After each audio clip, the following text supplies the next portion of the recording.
Okay, so option trading के बारे में अब आपको ऑलमोस्ट सब कुछ पता चल चुका है। हाँ जी, ऑलमोस्ट मैं इसलिए बोल रहा हूं कि अभी भी सबसे इंपॉर्टेंट टॉपिक आपको नहीं पता है, और वो सबसे इंपॉर्टेंट टॉपिक है रिस्क।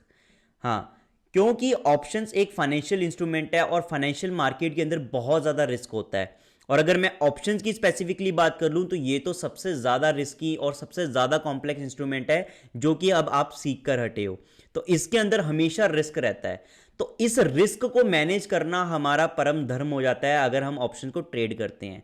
तो रिस्क मैनेजमेंट को समझना आपके लिए बहुत ज़्यादा इंपॉर्टेंट है। अदरवाइज आप कितनी मर्जी स्ट्रेटेजी लगा लो, जितनी मर्जी अच्छी से ट्रेडिंग कर लो, जितनी मर्जी अच्छी एनालिसिस कर लो, कोई भी स्किल आप यूज़ कर लो, अगर आप रिस्क मैनेजमेंट प्रॉपर नहीं करोगे तो आप वहाँ पर नुकसान करोगे ही करोगे। एक दिन ऐसा आएगा जब आप अपना पूरा का पूरा अकाउंट खाली कर दोगे, वो पूरा का पूरा अकाउंट आपका ज़ीरो हो जाएगा। इतनी इंपॉर्टेंस रखता है ये रिस्क मैनेजमेंट का टॉपिक कि अगर इस टॉपिक को आपने नहीं समझा और बाकी सारे टॉपिक आपने अच्छी तरीके से समझ लिए, उसके अंदर पीएचडी भी कर ली, तब भी आप वहाँ पर फेल हो जाओगे सिर्फ इस एक टॉपिक की वजह से। तो रिस्क मैनेजमेंट को अब अच्छे से आप समझो। ठीक है, तो चलते हैं हम एक्सेल के ऊपर और हम अपनी शीट के ऊपर चलते हैं जहाँ हम सारी चीज़ें कर रहे थे। ठीक है, मैं इसको बड़ा कर लेता हूँ। रिस्क मैनेजमेंट को समझने के लिए आपको कुछ चीज़ें समझनी उससे भी ज़्यादा ज़रूरी हैं। ठीक है, जैसे कि आपको रिस्क रिवॉर्ड रेशो मैंने आपको बताया था। ठीक है, तो रिस्क रिवॉर्ड रेशो आपको पता होनी चाहिए। ठीक है, साथ ही साथ प्रोबेबिलिटी आपको पता होनी चाहिए, प्रोबेबिलिटी ऑफ प्रॉफिट। ठीक है, जिसको कि आप विन रेशो भी बोल सकते हो कि अपनी जीतने की प्रोबेबिलिटी कितनी है। क्या आप 50% टाइम जीतते हो, 60% टाइम जीतते हो, 70% टाइम जीतते हो। ठीक है ना। परसेंटेज रिस्क कितना ले रहे हो आप, वो आपको पता होना चाहिए, percentage risk of your capital. ठीक है ना, जब भी आप ट्रेड कर रहे हो। स्टॉप लॉस आपका कितना है वो आपको पता होना चाहिए। सबसे पहले आपको स्टॉप लॉस पता होना चाहिए कि अगर आप कोई ट्रेड ले रही हो तो बिना स्टॉप लॉस को जाने आपने कभी भी ट्रेड नहीं लेनी है। आपको हमेशा पता होना चाहिए कि अगर आप यहां पर एंट्री ले रहे हो तो आपका स्टॉप लॉस क्या होगा।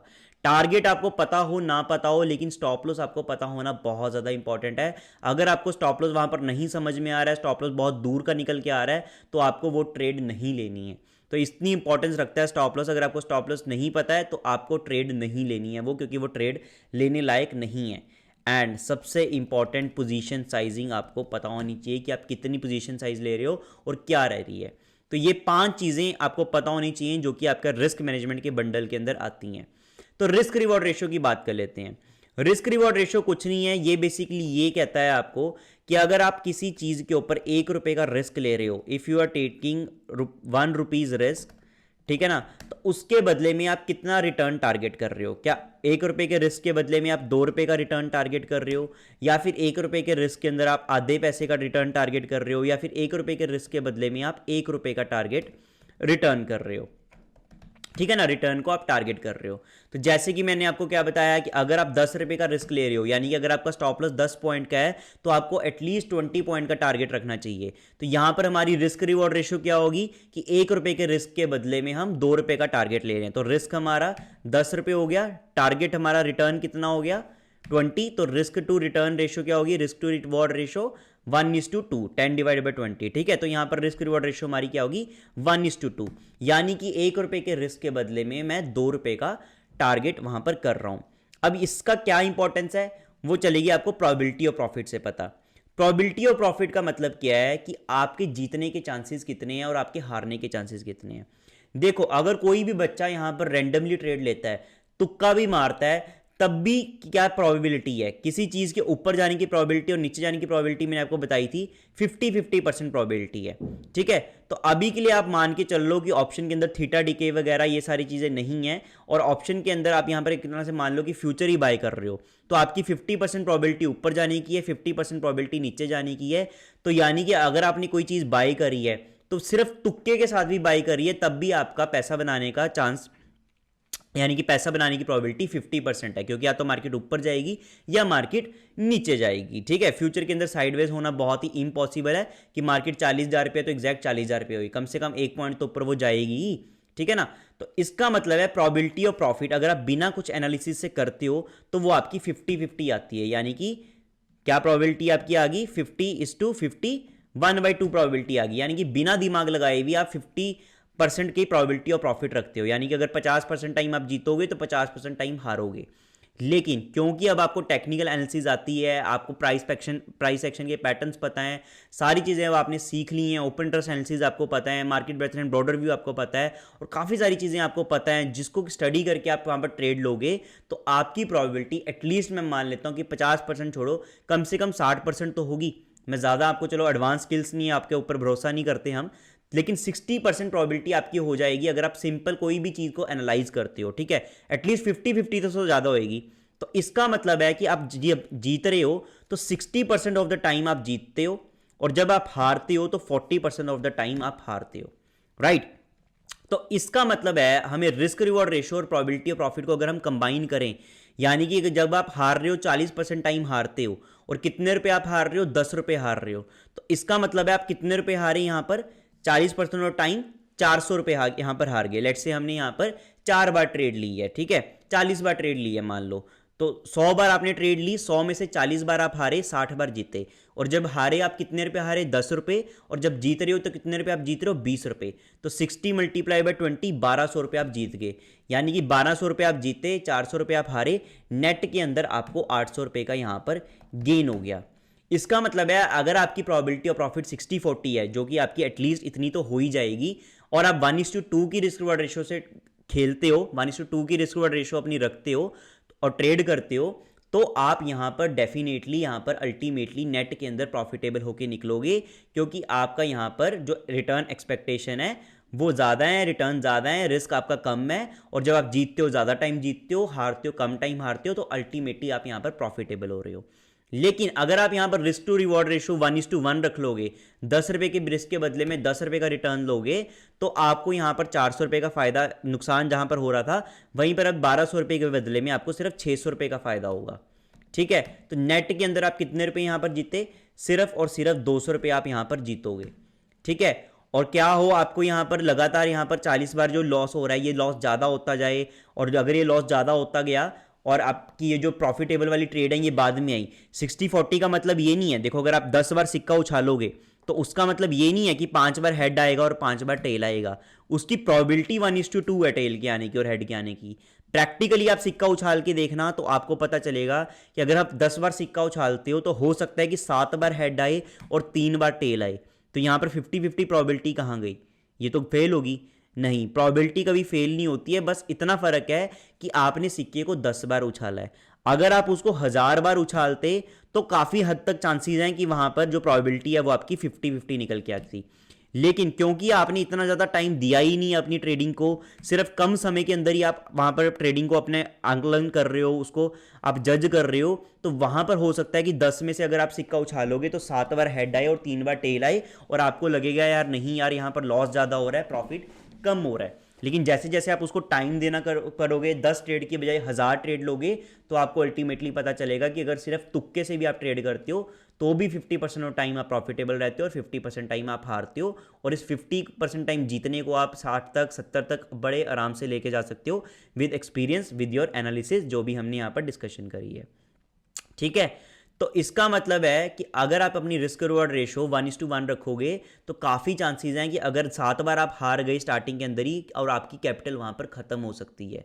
क्यों सर, मैं तो रिस्क ही कम लूँगा, मेरे पास 400 रुपये अगर मैं हारूंगा, मेरे पास तो पैसे ज़्यादा हैं, तो वो आपको देखना पड़ेगा कि आप कितना % रिस्क ले रहे हो अपने कैपिटल के ऊपर, क्योंकि परसेंटेज रिस्क कितना ले रहे हो। अगर आप लेट से मान लो आप यहाँ पर आपके पास 50,000 रुपये हैं, ठीक है, और आप कोई एक ट्रेड लेते हो, लेट से आपने पुट बाय करी, आपको वहां पर डाउनवर्ड ट्रेंड दिख रहा था और आपने डे के लो ब्रेक के ऊपर पुट को बाय कर लिया, और जो आपका स्टॉप लॉस निकल के आ रहा था वो स्टॉप लॉस आपका लेट से मान को लो निकल के आ रहा था 10 पॉइंट का, जैसे कि उस दिन मैंने ट्रेड ली थी, मान लो वही ट्रेड की बात कर लेते हैं, आपने 62 रुपीज़ के ऊपर एंट्री ली, 52 रुपीज़ के ऊपर आपका वहां पर स्टॉप लॉस था, ठीक है। तो कितना रिस्क हो गया आपका, 10 रुपए का आपका रिस्क था, और 82 के ऊपर आपका टारगेट था, 20 रुपीज़ का आपका वहां पर टारगेट था, ठीक है जी। आपका सब कुछ सही है, रिस्क रिवॉर्ड रेशो आपने 1:2 मेंटेन करी है, प्रोबेबिलिटी ऑफ प्रॉफिट भी आपकी हाई है, 60% से ज़्यादा ही थी क्योंकि आपने डाउनवर्ड ट्रेंड के अंदर वहां पर बाई की है, काफ़ी ज़्यादा चांसेस है, लगभग 70% चांसेस हैं कि आप इस वाले पैटर्न के अंदर प्रॉफिट बनाओगे। तो लेकिन आपने यहाँ पर जो ट्रेड ली है वो ट्रेड इतनी ज़्यादा ले ली, यहाँ पर 50 क्वांटिटी का लॉट होता है, ठीक है, तो आपका एक लॉट के ऊपर 500 रुपये का रिस्क था, मान लो आपने वहां पर कितने लॉट बाई कर लिए, 62 रुपीज़, 50,000 के 50,000 रुपये के आपने सारी कैपिटल लगा के अपने 62 के लॉट बाई कर लिए। तो 50,000 डिवाइड बाय अगर मैं 62 करूं, ठीक है, 806 क्वांटिटी आप यहां पर बाई कर सकते हो। 62 मल्टीप्लाई बाई 50 हम कर दें तो कितना होता है, 62 मल्टीप्लाई बाई 50 आप यहां पर करो, कितना होता है, यहां पर करते हैं चलो। 62 रुपीज़ की ऑप्शन है, 50 रुपये क्या था, लॉट साइज है। तो एक लॉट बाई करने के लिए मुझे कितना पैसा चाहिए, मुझे चाहिए 3100 रुपीज़। मेरे पास हैं कितने हैं, 50,000 रुपीज़। तो 50,000 डिवाइड बाई 3100 करूँ, 16 लोट बाई कर सकता हूँ। मान लो आपने यहाँ पर 16 लोट बाई कर लिए और आपका यहाँ पर लॉस हिट हो गया, तो 16 लॉट के अंदर आपको कितना नुकसान हुआ, एक लॉट के अंदर आपको 10 रुपये का नुकसान हो गया। तो 16 लॉट के अंदर आपको कितना नुकसान हुआ, 16 मल्टीप्लाई बाय 10, ठीक है ना, कितना नुकसान आ गया, 16 लॉट के अंदर आपको 10 रुपये का नुकसान हो गया और 50 क्वांटिटी है हर लॉट के अंदर। तो यानी कि 8,000 रुपये का आपको यहाँ पर नुकसान हो गया। तो ये कितना रिस्क हो गया आपकी कैपिटल के ऊपर, अगर मैं इसको देखूं तो आपने लगभग 16% रिस्क लिया अपनी कैपिटल के ऊपर, अगर आप इतनी ज़्यादा क्वांटिटी बाई करते हो। ठीक है ना, आपने कितना परसेंट रिस्क ले लिया, 16% रिस्क ले लिया। और आप कितने परसेंट ऑफ टाइम जीत रहे हो, 70% टाइम जीत रहे हो, 30% टाइम आप हार रहे हो। अब क्या हो कि 10 ट्रेड आप ऐसे ही ले लो और स्टार्टिंग के अंदर 4 जो ट्रेड हैं आपकी गलत ही पड़ जाएं। अगर 4 ट्रेड आपकी गलत पड़ जाएंगी तो आपकी 50,000 की कैपिटल कम होकर कितनी रह जाएगी, पहली बार जब आपका स्टॉप लॉस हिट हुआ तो आपकी कैपिटल 8,000 से कम होके यहां पर कितनी रहेगी, 42,000 रहेगी। मान लो इसी तरीके से आपके 4 स्टॉप लॉस यहां पर लगातार हिट हो गए तो आपकी कैपिटल यहां पर पूरी खत्म होके लगभग कितनी कैपिटल रह जाएगी यहां पर, इक्वल टू, अगर मैं यहां पर सम का फॉर्मूला लगाऊं तो आप यहां पर देखो कि आपके 32,000 रुपये खत्म हो गए और आपकी कैपिटल सिर्फ 18,000 रुपीज़ की रह गई है। यानी कि आप अपनी मेजॉरिटी कैपिटल यहां पर उड़ा चुके हो, सिर्फ 36% कैपिटल बची है आपकी। ठीक है, और वापिस से अपनी कॉस्ट के ऊपर जाने के लिए अब आपको कितना परसेंट रिटर्न चाहिए होगा, आपको 18,000 से 50,000 पे जाने के लिए कितना परसेंट रिटर्न चाहिए होगा, आप यहां पर देखो 2.77, यानी कि 270% आपको रिटर्न चाहिए होगा। आपको इस कैपिटल को डबल से भी ज़्यादा बढ़ाना पड़ेगा, तब जाके आप अपनी कॉस्ट पर पहुंचोगे। तो ये बहुत ही ज़्यादा मुश्किल सिचुएशन हो जाएगी। आप कभी भी 18,000 से 50,000 तक पहुंचना बहुत ज़्यादा मुश्किल हो जाएगा। और अगर आपकी कैपिटल बड़ी होएगी, 1 लाख, 2 लाख, 3 लाख, 10 लाख से अगर आप ट्रेडिंग करोगे और उस माइंडसेट से आओगे तो आप कभी भी यहाँ पर ट्रेडिंग के अंदर प्रॉफिट नहीं बना के जा पाओगे, बल्कि आप लॉस के अंदर फंसते चले जाओगे। तो इसीलिए कैपिटल के ऊपर इतना ज़्यादा रिस्क आप नहीं ले सकते हो कि आपने 50,000 की अगर आपकी कैपिटल है तो 50,000 के 50,000 से सारी की सारी ऑप्शन बाई कर ली, ये सोच के कि अगर मुझे 20 रुपये का फ़ायदा हो गया तो यहाँ पर मुझे 16,000 रुपये का प्रॉफिट हो जाएगा। आप ये भी देखो कि 16,000 का प्रॉफिट के बदले में आप 10 रुपये का यहाँ पर स्टॉप लॉस भी ले रहे हो, यानी कि आपका 8,000 रुपये का यहाँ पर नुकसान भी हो सकता है। और अगर आपका 8,000 का नुकसान हुआ तो आपकी कैपिटल 16% चली जाएगी। ठीक है, और 16% कैपिटल अगर आपको 2-4 ट्रेड्स ऐसी और मिल गई तो आपका पूरा ट्रेडिंग करियर वहां पर खत्म हो सकता है। तो कभी भी इतनी हाई परसेंटेज का रिस्क आपको नहीं लेना है।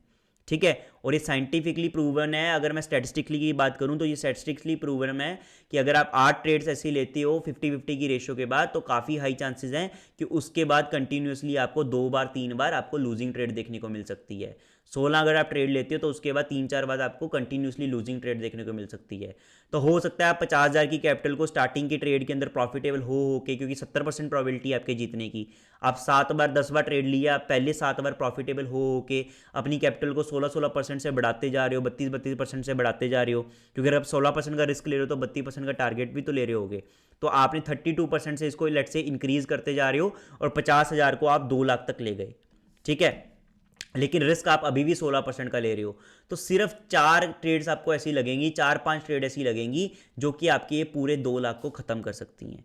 ठीक है ना, 2 लाख का यहाँ पर अगर मैं 16% करूँ तो कितना होता है, 2 लाख मल्टीप्लाई बाय 16% अगर हम करें तो 32,000 रुपये होता है। और अगर ऐसी ट्रेड ऐसी आपने 32,000 रुपये 4-5 ट्रेड ऐसे ले ली 32,000 के रिस्क वाली, तो आपका यहाँ पर कितना पैसा उड़ गया, आपके यहाँ पर कितने पैसे उड़ गए, 5 बारी के अंदर आपके 1,60,000 रुपये उड़ गए। और मान लो ये 6 बार आपकी ऐसी लूजिंग ट्रेड हो गई है, अगर 6 बार आपकी ऐसी लूजिंग ट्रेड हो गई है तो लगभग 1,92,000 आपके उड़ गए हैं, यानी कि पूरी की पूरी कैपिटल आपकी साफ हो गई है अगर आप 16% रिस्क के साथ 6 बार हार जाते हो। तो ऑब्वियसली ये करियर आपका पूरा खत्म हो जाएगा अगर आप 6 बार कंटिन्यूसली हार जाते हो, और ये 6 बार कंटिन्यूसली हारना कोई बड़ी बात नहीं है। तो इसीलिए इतना ज़्यादा रिस्क आपको नहीं लेना है अपनी कैपिटल के ऊपर। तो कितना रिस्क लें? आइडली यहाँ पर स्टेटिस्टिकली देखा गया है कि 1 से 2% का रिस्क हमें अपनी कैपिटल के ऊपर लेना चाहिए। बट अगर आपकी कैपिटल 50,000 है या फिर 50,000 से कम है, तो मैं आपको बोलता हूँ आप 3 to 4% या फिर 2 to 4% का रिस्क आप अपनी कैपिटल के ऊपर ले सकते हो। क्यों? क्योंकि अगर आप 4% का रिस्क लेते हो, लेट से आप 50,000 की आपकी कैपिटल है और आप 4% का रिस्क लेते हो, तो 50,000 का 4% कितना होएगा? 50,000 का 4% कितना होगा? ये तो 16% हमने कर रखा है। 4% कितना होगा? सिर्फ 2,000 रुपये होगा। ठीक है, इसका मतलब है कि अगर आप 2,000 रुपये की, यहाँ पर काफ़ी सारी ट्रेड, अगर आप 6 ट्रेड हार भी जाते हो 2,000 रुपये की, 2,000 की अगर आप 6 ट्रेड हार भी जाते हो, तब भी आपको सिर्फ 12,000 रुपये का नुकसान होगा, जो कि एक्सट्रीम केस है। ठीक है, दूसरे सिनेरियो के अंदर आपकी कैपिटल पूरी साफ हो चुकी थी, आपका ट्रेडिंग करियर बिल्कुल खत्म हो चुका था। लेकिन इस केस के अंदर अभी भी आपके पास होप है, अभी भी आपके पास सिर्फ 12,000 का ही नुकसान हुआ है, विच इज़ एक्सेप्टेबल। ठीक है ना। ऑप्शन ट्रेडिंग के अंदर 6 लूजिंग ट्रेड आ गई हैं, जो कि बहुत ही रेयर चांस है कि आप 6 लूजिंग ट्रेड आ जाएंगे, लेकिन मैं एक्सट्रीम सिनेरियो के लिए आपको रेडी कर रहा हूँ। तब भी आपका यहाँ पर 1/4 अकाउंट भी नहीं खत्म हो रहा, लगभग 1/4 अकाउंट आप बोल सकते हो कि 1/4 से थोड़ा सा कम आपका अकाउंट खत्म हो रहा है। ठीक है, अगर आप 4% हार रहे हो, वहीं पर अगर आप इसको 3% कर दोगे तो आपका सिर्फ 1500 का रिस्क रहेगा। ठीक है, 1500 का आपका रिस्क रहेगा।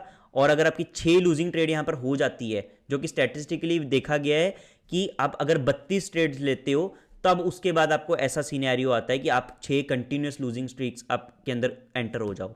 ठीक है, तो भी आपका यहाँ पर 9,000 का नुकसान होगा, जो कि आपकी कैपिटल का बहुत ही छोटा % हिस्सा रहेगा। ऐसे एक्सट्रीम सिनेरियो में 18% का नुकसान होगा, और वहाँ पर आप 16% एक ही ट्रेड में हार रहे थे।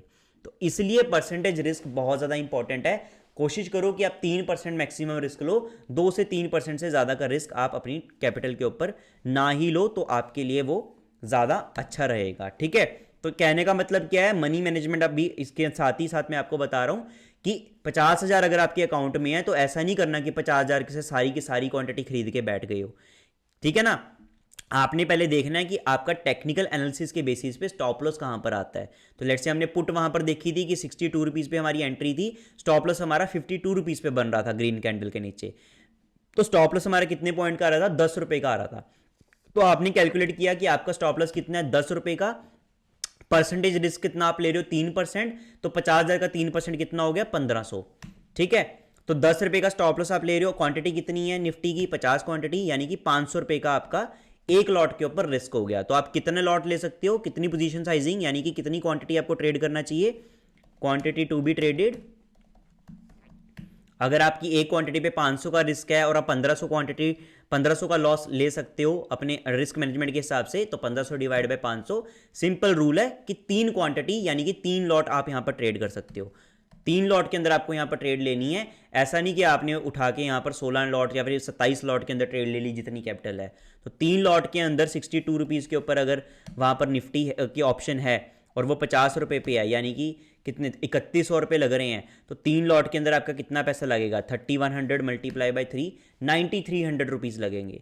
तो सिर्फ आपने अपनी कैपिटल का 20% हिस्सा यहाँ पर यूज़ किया है अपना ऑप्शन को बाय करने के लिए, ना कि आपने फुल कैपिटल अपनी लगा दी। ठीक है, और इसको भी आपने अपने पूरे प्रॉपर स्टॉप लॉस के साथ यूज़ करना है। ऐसे नहीं कि ये नहीं सोचना कि चलो 20% ही तो है, अगर नीचे चला भी गया 52 रुपीज़ के ऊपर मैं स्टॉप लॉस को कट कर देता हूँ, हटा देता हूँ, स्टॉप लॉस नहीं रखता। ऐसे नहीं करना, क्योंकि फिर आपके रिस्क मैनेजमेंट खराब हो जाएगी। फिर वो आपका 3% का रिस्क नहीं रहेगा, फिर वो आपका रिस्क 20% का हो जाएगा, क्योंकि आपने स्टॉप लॉस तो रखा ही नहीं, वो ऑप्शन 0 भी जा सकती है। ठीक है, तो और जो अच्छे जितने भी अच्छे ऑप्शन बायर्स हैं, जो भी मेरे लिंक के अंदर हैं, जो काफ़ी तगड़ी कैपिटल के साथ ऑप्शन बाइंग करते हैं, वो सारे यही रूल्स फॉलो करते हैं। यहाँ पे तो फिर भी आपके 10% कैपिटल से आप ट्रेड कर पा रहे हो, 20% कैपिटल से ट्रेड कर पा रहे हो। वो 10% से ज़्यादा कैपिटल से ट्रेड नहीं करते, सिर्फ अपने अकाउंट में रखते ही 10% है। अगर उनके पास 50,000 हैं तो अकाउंट के अंदर रखेंगे ही 5,000। हालांकि वो लाखों से ट्रेड करते हैं, तो मान लो उनके पास 10 लाख रुपए हैं, तो अपने अकाउंट के अंदर ऑप्शन बाइंग के लिए सिर्फ 1 लाख रुपए ही वो रखेंगे। फिर 1 लाख से ट्रेड करेंगे, इसको वो डबल ट्रिपल करते हैं, 4 गुना करते हैं। जब ये ज़्यादा हो जाएगा, फिर वो वापिस से पैसा निकाल लेंगे और अपना से वापिस से नॉर्मल लेवल के ऊपर अपने अकाउंट को ले आते हैं। तो इस तरीके से ऑप्शन ट्रेडिंग के अंदर रिस्क मैनेजमेंट की जाती है जब आप ऑप्शन बाइंग करते हो। तो ये लेक्चर बहुत ज़्यादा इंपॉर्टेंट था, तब आपको रिस्क रिवॉर्ड रेशियो भी समझ में आ गई होगी कि 1:2 की आपको मिनिमम रखनी है, क्यों रखनी है। प्रोबेबिलिटी ऑफ प्रॉफिट का कंसेप्ट आपको समझ में आ गया होगा। परसेंटेज रिस्क कितना लेना है, एग्रेसिव रिस्क नहीं लेना, फुल कैपिटल के साथ ट्रेड नहीं करना है, सिर्फ 10 से 20% कैपिटल के साथ ही ऑप्शन बाइंग करनी है, जो कि आपकी मनी मैनेजमेंट अलाउ करेगी। और कितनी क्वांटिटी आपको ट्रेड करनी है वो risk percentage risk of your capital आपने निकालना है, और उसके हिसाब से अगर आपकी 1 लाख की कैपिटल है तो आपका रिस्क यहाँ पर 3,000 का हो जाएगा, ठीक है ना। और फिर आप यहाँ पर कितनी क्वांटिटी ट्रेड करनी है वो अपने स्टॉप लॉस के हिसाब से, और जो भी उसकी क्वांटिटी है वो रिस्क निकाल के डिवाइड करके आप यहाँ पर निकाल सकते हो कि आप कितने लॉट में ट्रेड करोगे। मत कहने का मतलब है कि जितने भी लॉट आप बाई करोगे, ठीक है ना, आपको ये देखना है कि अगर आपका स्टॉप लॉस हिट हो जाता है तो आपको जो वो नुकसान हो वो आपकी कैपिटल के 3% से ज़्यादा नहीं होना चाहिए, टोटल कैपिटल के, ठीक है। 10,000 के आप ऑप्शन बाय करोगे, लेकिन जो परसेंटेज रिस्क देखना है वो आपको अपनी टोटल ट्रेडिंग कैपिटल का देखना है। ओके जी, सो ये बहुत ही इंपॉर्टेंट टॉपिक था रिस्क मैनेजमेंट का, जो कि मैं आपके साथ कवर करना चाहता था। इसको हमेशा अपने दिमाग में रखना है। अगर आपने इसको देखना फेल कर दिया, जितनी मर्जी अच्छी एनालिसिस कर लेना, अगर 4-5 ट्रेड गलत पड़ गई तो आप वहाँ पर नुकसान करोगे। और ऑप्शन ट्रेडिंग में ऐसा होता है कि ऐसा नहीं है, ज़रूरी नहीं है कि आपने यहाँ पर हाइयर हाइज और लोअर लोज पैटर्न देख लिए, या फिर lower lodge and lower high pattern देख लिया और आप बिल्कुल इसके ऊपर ट्रेड ले रहे हो, यहाँ पर स्टॉप लॉस रख रहे हो, तो आपको नुकसान नहीं होगा। हो सकता है कि मार्केट वहाँ पर कुछ अलग पैटर्न बनाना शुरू कर दे, ठीक है ना, वॉलेटाइल हो जाए मार्केट, बार बार पैटर्न को ब्रेक कर रही हो, तो वहाँ पर जो आपको प्रॉफिट होना था वो हो सकता है कि लगातार 3-4 बार नुकसान भी हो जाए। तो ऐसे सिनेरियो भी आते हैं। तो आपको क्या करना है, ज़्यादा से ज़्यादा ट्रेड्स लेनी है, बने रहना है मार्केट के अंदर, ठीक है ना। और बने कैसे रहोगे, जब आपका अकाउंट के अंदर पैसा होगा। अगर आपका अकाउंट साफ नहीं होगा, अगर आपने पहले ही अपना अकाउंट खाली करवा लिया एग्रेसिव रिस्क लेके, फिर आप यहाँ पर ट्रेडिंग के अंदर सर्वाइव नहीं कर पाओगे, और आप 90% ऑफ रिटेलर की तरह फिर लॉस बनाने लग जाओगे। और 90% लूजिंग ट्रेडर के अंदर आपको नहीं आना है, क्योंकि आपने अच्छे से यहाँ पर नॉलेज ली है, तो आपको उसका एप्लीकेशन करनी है, रिस्क मैनेजमेंट को प्रॉपर तरीके से फॉलो करना है, risk reward ratio, probability of profit को ध्यान में रखना है। परसेंटेज रिस्क अपनी कैपिटल का कभी भी 2% 4% से ज़्यादा नहीं लेना है। 4% तो मैक्सिमम है, 3% तक आपको रखना चाहिए वैसे। और स्टॉप लॉस को ध्यान में रखो, और उस हिसाब से ही आप अपनी यहाँ पर क्वांटिटी लो, ताकि अगर आपका स्टॉप लॉस हिट भी होता है तो आपके अकाउंट का 3% से ज़्यादा लॉस आपको नहीं होना चाहिए, ठीक है। इस हिसाब से आप ट्रेडिंग करोगे तो डेफिनेटली आप यहाँ पर सक्सेसफुल ट्रेडर बन जाओगे, और आप यहाँ पर लॉन्ग टर्म के अंदर प्रॉफिट बनाते जाओगे। अब नेक्स्ट पार्ट के अंदर मैं आपको ऑप्शन ट्रेडिंग की कॉमन मिस्टेक्स एंड साइकोलॉजी आपको यहाँ पर बताऊंगा, फिर हम अपने इस कोर्स को ख़त्म करेंगे।